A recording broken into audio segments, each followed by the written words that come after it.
انت هتفضل ساكت كده كتير؟ ممكن اعرف بقى احنا ما دخلناش الشقه ليه؟ اتفضل بقى جاوبني، رد عليا يا خالد. ما عنديش اجابه يا هنا. بس انا بقى عايزه اسال سؤال. ارجوكي ما تساليوش. لا هسال. انا عايزه اعرف بقى احنا ما دخلناش ليه لما احنا طلعنا؟ عايزه تعرفي احنا ما دخلناش ليه؟ ايوه عايزه اعرف. عشان بخاف عليكي. من ايه؟ بخاف عليكي من عينيهم. مش عايزه اي حد يشوفك ولا يلمح اي حته منك. مش عايزك يا هنا تبقي زيك زي البنات اللي هناك فوق. انت عندي حاجه تانية خالص. انا بحبك يا هنا. بجد والنبي يا خالد انت بتحبني؟ ايه ده؟ انت بتعيطي؟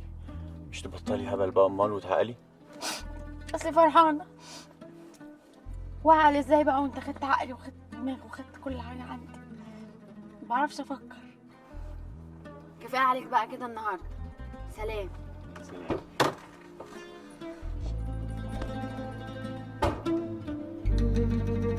هنا تعالي. افندم.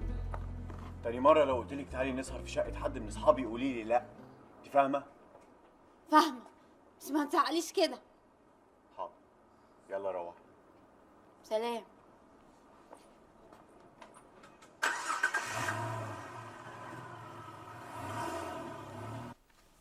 خلاص اهو قفلته.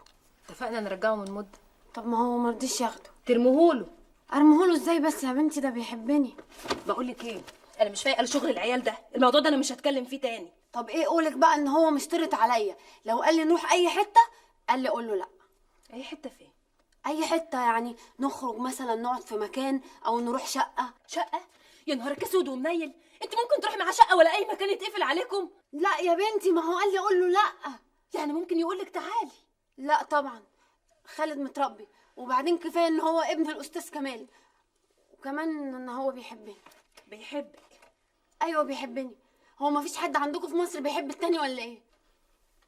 يا هنا اللي بيحبوا بعض ما بيخبوش عن اهلهم ان هم بيحبوا. تقدري تقولي الكلام ده لخالك؟ يا حمتي انت عاوزاني اروح اقول لخالي ان انا بحب؟ وهو كمان يجي يقول انا بحب هنا وعايزه اتجوزها. قولي له تعالى اخطبني، وساعتها هتعرفي هو بيحبك ولا لا. هقول له. طب وعهد الله لا اقول له.